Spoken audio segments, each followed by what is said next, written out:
नमस्कार छात्रों, मैं मंजुला बीजोगी हिंदी शिक्षिका शरण बसवेश्वर उच्च माध्यमिक पाठशाला चित्रहಳ್ಳಿ बड़लकेरे तालुका चित्रदुर्ग। बच्चों, आज हम एक ऐसा विषय जानेंगे। उससे पहले मैं एक प्रश्न पूछती हूँ। तो क्या है यहाँ पर पेड़ों को यानी वृक्षों को ही अपने बच्चे मानने वाली औरत कौन है? आप सभी जानते हैं कौन है? बच्चों के जैसे पालने वाली और पेड़ों को ही बच्चों के जैसे मानने वाली वो औरत है कौन? ठीक है, कौन? या तिम्मक्का। उसे किस नाम से हम पुकारते हैं?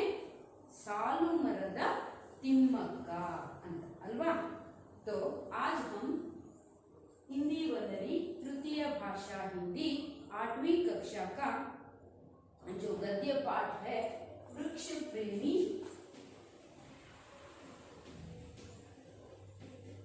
तिम्मक्का, इस गद्य भाग को देखेंगे। उससे पहले मैं तिम्मक्का का संक्षिप्त परिचय एक वीडियो चित्र के द्वारा दिखाना चाहती हूँ। तो देखेंगे बच्चों? ठीक है।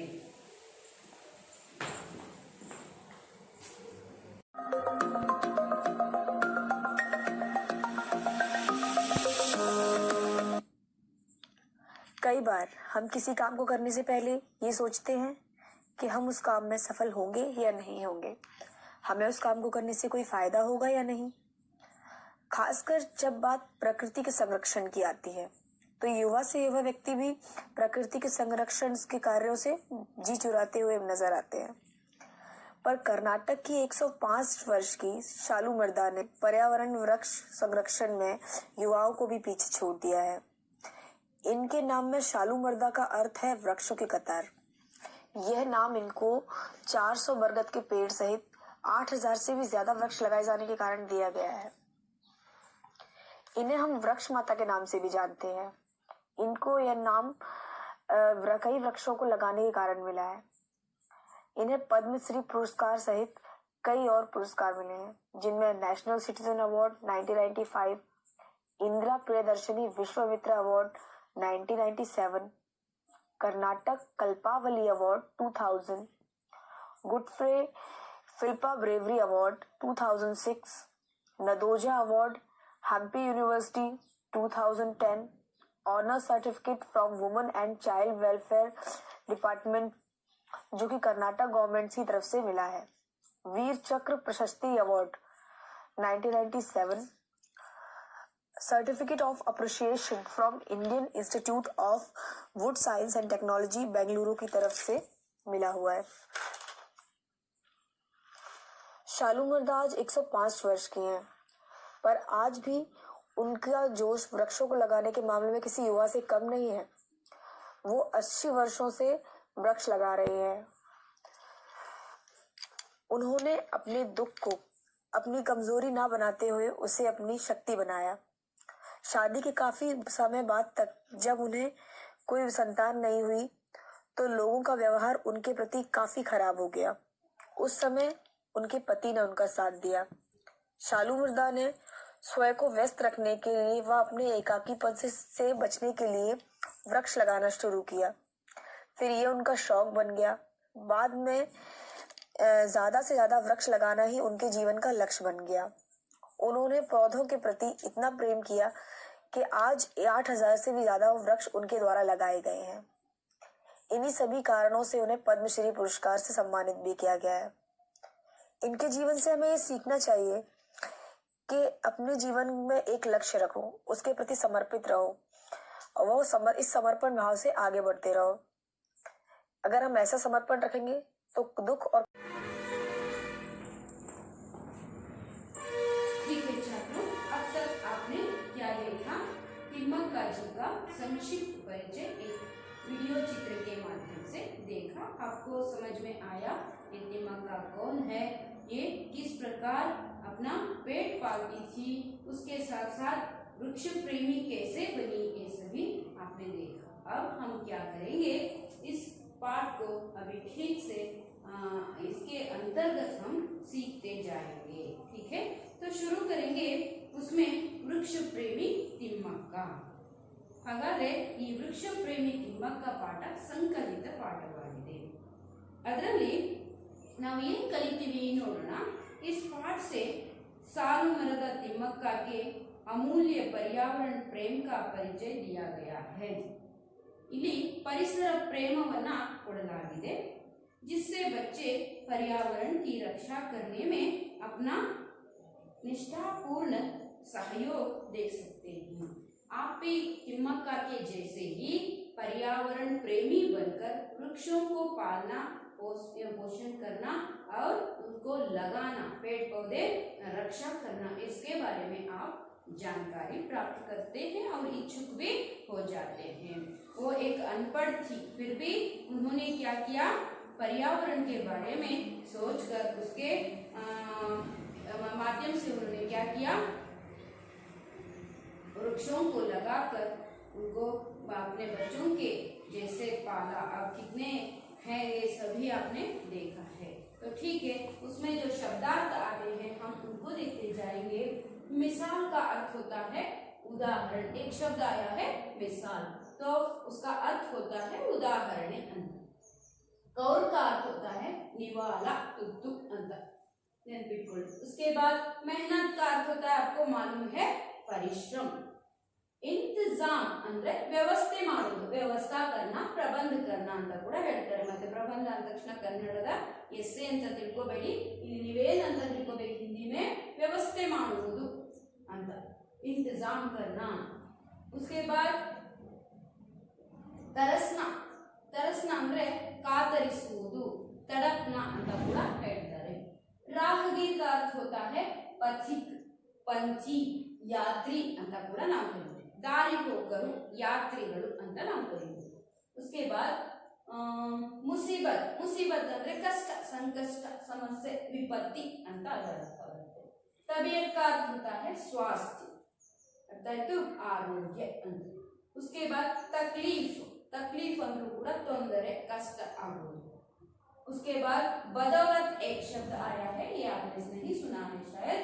बदौलत का अर्थ होता है उसके द्वारा, कृपा से, ಅವರ ಕೃಪೆಯಿಂದ, ಅದರಿಂದ ಅಂತ ಹೇಳಿಬಿಟ್ಟು ಅರ್ಥ ಬರುತ್ತೆ। ಹಾಗಾದ್ರೆ ಪಾಠ ಭಾಗದಲ್ಲಿ ಇವುಗಳನ್ನ ಯಾವ ರೀತಿ ಬಳಕೆ ಮಾಡಲಾಗಿದೆ, ಅವುಗಳ ಅರ್ಥವನ್ನ ನೀವು ಸರಿಯಾಗಿ ತಿಳ್ಕೋಬೇಕು, ಅರ್ಥ ಆಯ್ತಾ? ಹಾಗಾದ್ರೆ ಪಾಠ ಭಾಗವನ್ನ ನೋಡ್ತಾ ಹೋಗೋಣ। तो क्या है, वृक्ष प्रेमी तिम्मक्क जी का संक्षिप्त परिचय आप लोगों को दिया गया है। तो क्यों दिया गया है, पर्यावरण यानी रक्षा करने में आप भी जुड़े होना जरूरी है ना। पर्यावरण नहीं है तो हम नहीं है। हम 9वीं कक्षा में अगले साल आप पढ़ते हैं पर्यावरण बचाओ। इस प्रकार एक कवि अपने कविता के माध्यम से हमें समझाता है, लेकिन यहाँ पर तिम्मक्क के द्वारा हमें भी पर्यावरण रक्षा करने का एक माध्यम, तरीका हम अपना सकते हैं। तो देखते जाएंगे बच्चों। सालू मರದ तिम्मक्क का नाम आज कर्नाटक के कोने कोने में व्याप्त है। कर्नाटक सरकार ने उन्हें इतने सारे पुरस्कारों से सम्मानित किया है कि समाज सेवा के क्षेत्र में यह महिला एक मिसाल बन गई है। इस आदर्श महिला के जीवन के बारे में हम कितना जानते हैं? आइए ग्रामीण प्रदेश के गरीब परिवार में जन्म लेने वाली एक अनपढ़ महिला के उदात्त व्यक्तित्व एवं कार्य का परिचय पावी। ಎಷ್ಟು ಸುಂದರವಾಗಿ ಇಲ್ಲಿ ಪರಿಚಯವನ್ನ ಕೊಡ್ತಾ ಹೋಗ್ತಾರೆ। ಏನಪ್ಪಾ ಅಂತ ಹೇಳಿದ್ರೆ, सालू मರದ तिम्मक्क का नाम आज कर्नाटक के कोने कोने, सिर्फ कर्नाटक में नहीं, सच में ये भारत के कोने कोने में फैला हुआ है। समझ में आया? तो कर्नाटक में तो हर एक व्यक्ति इसे जानते हैं, कोने कोने में ಎಲ್ಲಿ ಹೋದ್ರೂ ಸಹ ಅವರ ಬಗ್ಗೆ ತಿಳಿದುಕೊಂಡಿದ್ದಾರೆ। ಅಷ್ಟು ಪ್ರಖ್ಯಾತಿಯನ್ನ ಪಡೆದಂತಹ ಒಬ್ಬ ಮಹಿಳೆ। कर्नाटक सरकार ने उन्हें इतने सारे पुरस्कारों से सम्मानित किया है। इन्होंने पढ़ाई करके पुरस्कार नहीं पाया, समझ में आया? पर्यावरण रक्षा करके इन्होंने क्या पुरस्कार को पाया है। बहुत सारे पुरस्कारों से भारत सरकार ने इन्हें सम्मानित किया है। और समाज सेवा के क्षेत्र में यह महिला एक मिसाल बन गई है। सिर्फ इनका काम पर्यावरण बचाना ही नहीं बल्कि समाज की सेवा करना भी है। समाज, हम सोचते हैं समाज सेवा करने के लिए हम बड़े व्यक्ति बनना चाहिए, हमारे पास पैसे होना जरूरी है, ये आवश्यक नहीं है।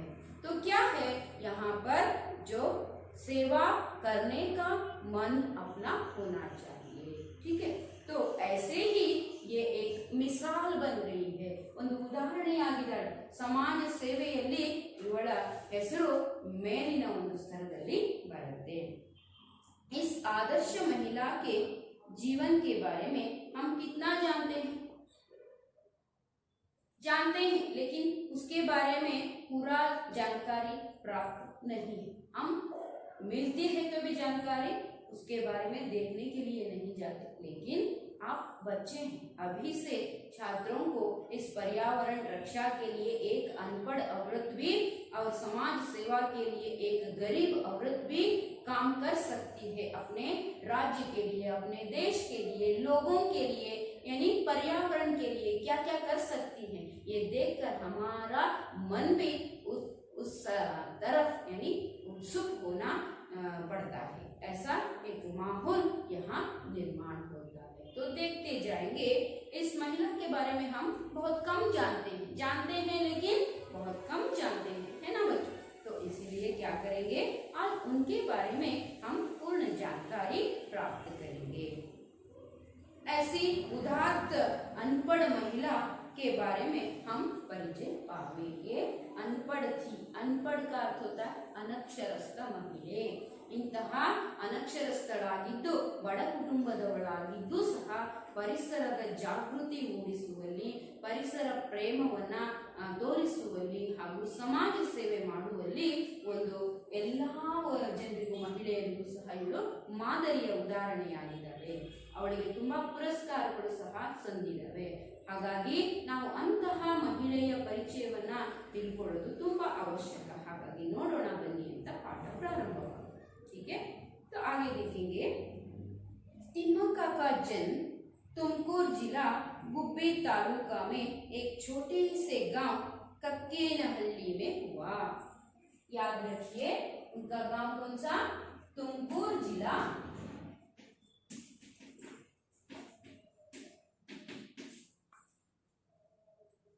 गुब्बी तालुका,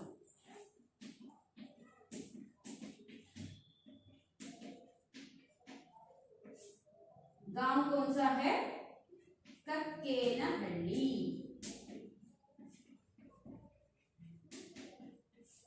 समझ में आया। तुमकुर डिस्ट्रिक्ट गुब्बी तालुक कक्केनहल्ली गांव में इनका जन्म हुआ। ये शहर की नहीं है, एक गांव की। हम देख सकते हैं गांव के गंवार नहीं होते। गांव के, हम सोचते हैं गांव के नाम लेते ही वहां के लोग बहुत गंवार होते हैं, ऐसा नहीं है।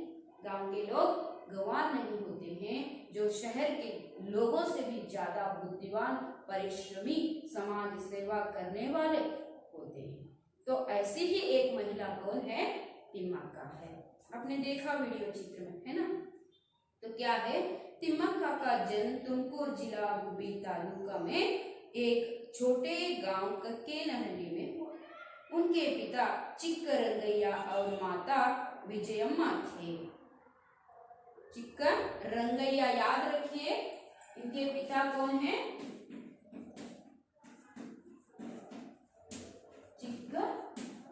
चिक्करंगैया। उसके बाद पति का नाम भी ऐसे ही आता है। तब पति को बाप करना, बाप को पति करना, ऐसा मत कीजिए। चिक्करंगैया कक्केनहल्ली गांव की औरत है, उनके पिता का नाम चिक्करंगैया है। चिक्करंगैया और माता विजयम्मा।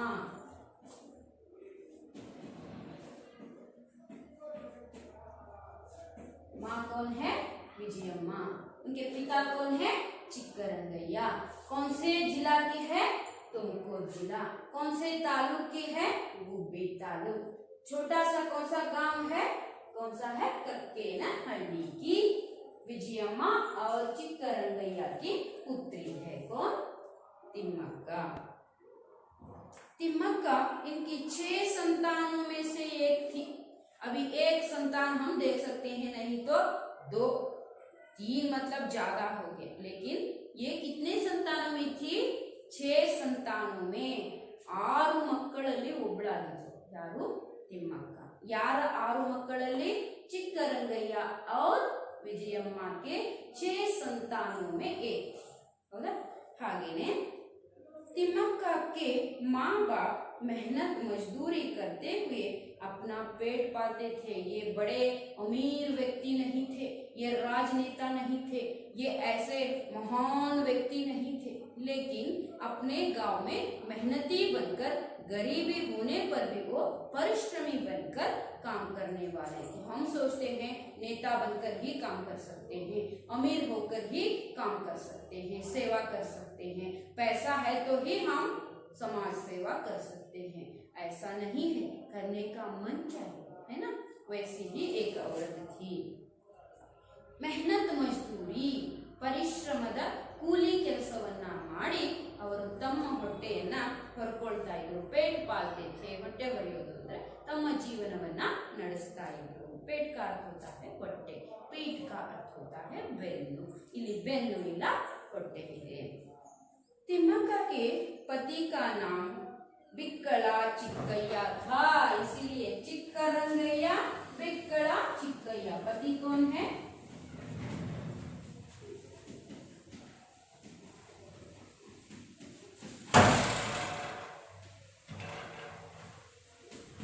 ಬಿಕ್ಕಳ ಚಿಕ್ಕಯ್ಯ।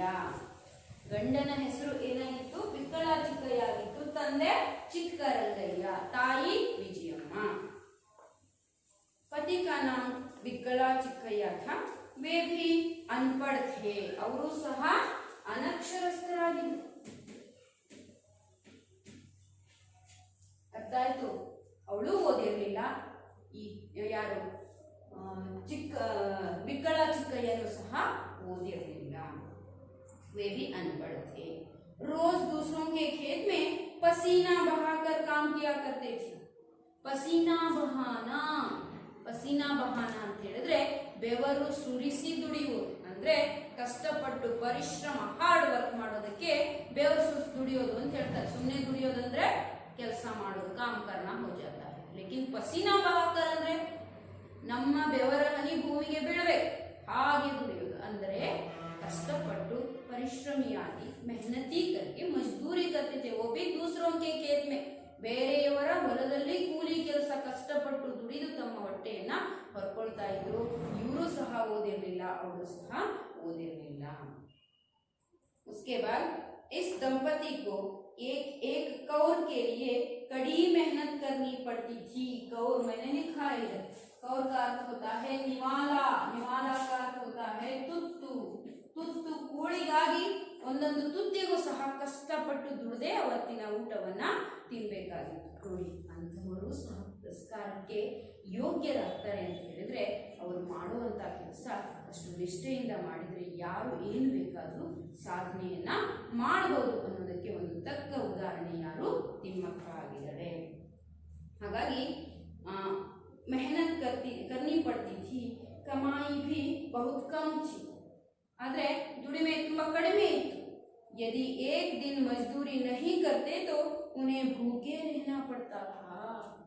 ಒಂದು ದಿನ ಏನಾದರೂ एक दिन ये काम के लिए, मजदूरी के लिए नहीं चले जाते हैं तो उस दिन भूखे रहना पड़ता था। ಎಷ್ಟು ಪರಿಸ್ಥಿತಿ ಗಂಭೀರ ಇದ್ದಿರಬಹುದು। अंधु ಕೆಲಸ ಮಾಡಿದ್ರೆ उस दिन जाकर काम करते हैं तो ही उस दिन का निवाला खाते थे, नहीं है तो खाना नहीं था। ಅಂದ್ರೆ ಖಾಲಿ ಮನೆ, ಅವತ್ತು ದುಡಿದು ತಂದ್ರೆ ಅವತ್ತು ತಿನ್ಬೇಕು ಅಂತಹ ಒಂದು ಬಡ ಕುಟುಂಬದವರು ಆಗಿದ್ರು ಈ ದಂಪತಿಗಳು। ಯಾರ್ಯಾರು? ಬಿಕ್ಕಲಾ ಚಿಕ್ಕಯ್ಯ और उनकी पत्नी ತಿಮ್ಮಕ್ಕ। ठीक है, ನಮಗೆ ಕೇಳೋಕೆ ಅದೇನು ಅನ್ಸುತ್ತೆ, ಹೌದು ಹೌದು ಅಂತ ಅನ್ಸುತ್ತೆ, ಬಟ್ उस हालत को हम झेलते हैं तो ಆ ಸಂದರ್ಭವನ್ನ ನಾವು ಅನುಭವಿಸ್ತೀವಿ ಅಂತ ಹೇಳಿದ್ರೆ ಹೇಗಿರುತ್ತೆ, हम कल्पना भी नहीं कर सकते, है ना बच्चों। कुछ बच्चों के घर में या कुछ घरों में होता है, लेकिन इतनी भी यानी गरीबी नहीं होती है। अभी कुछ गरीबों की संख्या कम हुई है ऐसा मानती हूँ, क्योंकि सरकार ने भी उनको कुछ सुविधाएं दी है और ये भी कुछ अलग अलग काम करना वैज्ञानिक रूप से कुछ तंत्रज्ञान के अंतर्गत टेक्निकली ये अभी सुधार चुके हैं और जो भी हैं अभी पढ़ाई कर रहे हैं। कहीं कहीं एक एक दो ऐसे मिल सकते हैं, लेकिन जो खुद का काम करके आराम से जीने की व्यवस्था हम देखते हैं। लेकिन कुछ ऐसे भी हैं, हालात ऐसे हैं हम कुछ नहीं कर सकते। अभी घर में कोई नहीं है काम करने वाले, तब कौन करते हैं, छोटे छोटे बच्चे हैं, एक औरत है। ऐसे समय में उनको गरीबी यानी महसूस होना ठीक है, लेकिन बहुत कम हम आज देखते हैं, ठीक है। लेकिन इनके घर में ऐसा नहीं था, बहुत गरीबी थी, मजदूरी करके ही रोज यानी परिश्रम करके ही अपना निवाला ढूंढना पड़ता था। तो हाಗಾಗಿ यदि एक दिन मजदूरी नहीं करते तो भूखे रहना पड़ता था। भूख यानी हसीबू,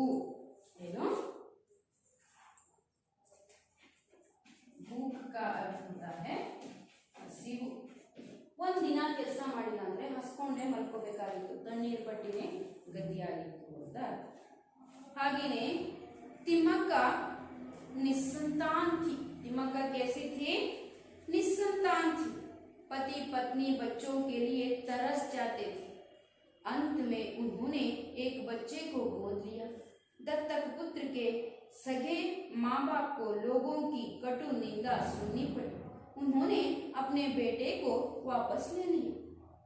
अपना दत्तक पुत्र खोकर तिम्मक्का बहुत दुखी हुई, लेकिन सन 2005 में उन्होंने बल्लूರು के उमेश BN, याद रखिए बल्लूರು ಅನ್ನುವಂತ ಊರಿನ उमेश BN 2005 को पुत्र के रूप में अपनाया, जो अब उनकी देखभाल कर रहा है।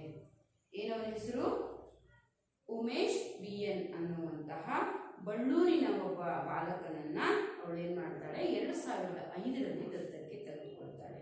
वही आज उनकी देखभाल कर रहा है। लेकिन ये निसंतान थी।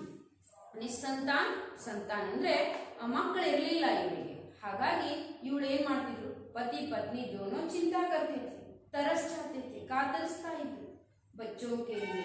ಮಕ್ಕಳಿದ್ರೆ ಚೆನ್ನಾಗಿತ್ತಲ್ಲ, ಯಾವ ದಂಪತಿಗಳಾದ್ರೂ ಸರಿ ಅಲ್ವಾ, ಅವರಿಗೆ ಮಕ್ಕಳು ಆಗ್ಲಿಲ್ಲ ಅಂತ ಹೇಳಿದವಾಗ ತುಂಬಾ ನೋವನ್ನ ಅನುಭವಿಸ್ತಾರೆ, ನಮಗೂ ಒಂದು ಮಗು ಇದ್ದಿದ್ರೆ ಮಕ್ಕಳಿದ್ದಿದ್ರೆ ಅಂತ। ಇವರು ಸಹ ಹಾಗೆ ಕಾತರಿಸ್ತಾ ಇದ್ರು। ಆ ಸಂದರ್ಭದಲ್ಲಿ ನೋಡಿ ಇವರು ಏನು ಯೋಚನೆ ಮಾಡ್ತಾರೆ, अंत में उन्होंने एक बच्चे को गोद लिया। ಒಂದು ಮಗುವನ್ನ ಗೋದ್ ಲೇನಾ ಅಂತಂದ್ರೆ ಬರ್ಕೊಡಿ, ದತ್ತು ತೆಗೆದುಕೊಳ್ಳುವುದು, ಹಾಗಾಗಿ ತಗೊಂಡು दत्तक पुत्र के सगे माँ बाप, सगे ಅಂತ ಹೇಳಿದ್ರೆ ಸ್ವಂತ, ಆ ಹುಡುಗ ಮಗುವಿನ ಸ್ವಂತ ಅಪ್ಪ ಅಮ್ಮ ಏನ್ ಮಾಡ್ಬೇಕಾಯ್ತು, ಲೋಗೋಂ ಕಿ ಕಟು ನಿಂದಾ ಸುನ್ನಿ ಪಡಿ, ಅವ್ರು ಕೊಟ್ಟಿದ್ರು ಮಗುವನ್ನ, ಆದ್ರೆ ಜನರ ನಿಂದೆಯನ್ನ ಕೇಳೋದು ಕಷ್ಟ ಆಯ್ತು। ಅಯ್ಯೋ ಹೋಗಿ ಹೋಗಿ ಅವ್ರಿಗೆ ಮಗುವನ್ನ ಕೊಟ್ಟಿದ್ದೀರಲ್ಲ ಅಂತ ಅವರಿಗೆ ಬೈಯೋದಕ್ಕೆ ಶುರು ಮಾಡಿದ್ರು। उन्होंने अपने बेटे को वापस ले लिया। ನೋಡಿ ಆ ಮಗುವನ್ನ ಅವರು ಸ್ವಂತ ಅವ್ರ ಮಗು ಆಗಿದ್ದಲ್ಲ, ಜನ ಹೇಳೋದನ್ನ ಕೇಳಿ ವಾಪಸ್ ತಗೊಂಡಿದ್ರು। ಹಾಗಾಗಿ ಇವ್ರು ಮತ್ತೆ ಏನಾದ್ರು ಇಬ್ರೇ ಇರುವಂಗೆ ಆಯ್ತು। अपना दत्तक पुत्र खोकर तिम्मक्का बहुत दुखी हुई। जो था वो भी अभी नहीं है हमारे साथ, इसीलिए वो बहुत दुख को झेला। उसके बाद वो क्या करती है, 2005 में बल्लूर नामक एक गांव के बालक को, उन्होंने उसका नाम है BN, उमेश BN, उसे पुत्र के रूप में अपनाया गया। वो अभी भी उनकी देखभाल कर रहा है। ठीक है, अब तक हमने उनके परिचय में ये तिम्मक्का कौन है और उनके माँ बाप, इनका गांव और ये किस प्रकार मजदूरी करके अपना पेट पालते थे, उनके पति कौन थे, ये निसंतान थी, ये अनपढ़ थे दोनों, और एक पुत्र को भी गोद लिया, लेकिन लोगों की कटु निंदा के कारण जो सगे माँ बाप क्या करते हैं, उसे वापस ले लेते हैं। उसके बाद और एक पुत्र को गोद लेते हैं, उसका नाम है BN उमेश। उसे कब लिया? 2005 में गोद लिया, वही उनकी देखभाल करता है। यहाँ तक हमने पाठ पढ़ाया है। आगे का जो भाग है हम अगली अवधि में देखते जाएंगे बच्चों। उसके अंतर्गत आने वाले कुछ प्रश्न हैं। गुब्बी तालुका किस जिले में स्थित है? तुमकुर जिले में। तिमक्का के माँ बाप अपना पेट कैसे पालते थे? मेहनत मजदूरी करके पालते थे। चिक्कैया क्या काम करते थे? वो भी मेहनत मजदूरी का काम ही करते थे। एक दिन चिक्कैया और तिमक्का ने मजदूरी नहीं की तो परिणाम क्या होता था? भूखे रहना पड़ता था। यहाँ तक जो प्रश्न है अब सबने उनको देख लिया। तिम्मक्का दंपति किस प्रकार के धर्म कार्य में लगे हुए थे? ये प्रश्न नहीं आता, अगले अवधि में जो हम पढ़ाते हैं तब ये प्रश्न आ जाता है। अभी जो प्रश्न आते हैं उनका उत्तर लिख कर लाइए। धन्यवाद।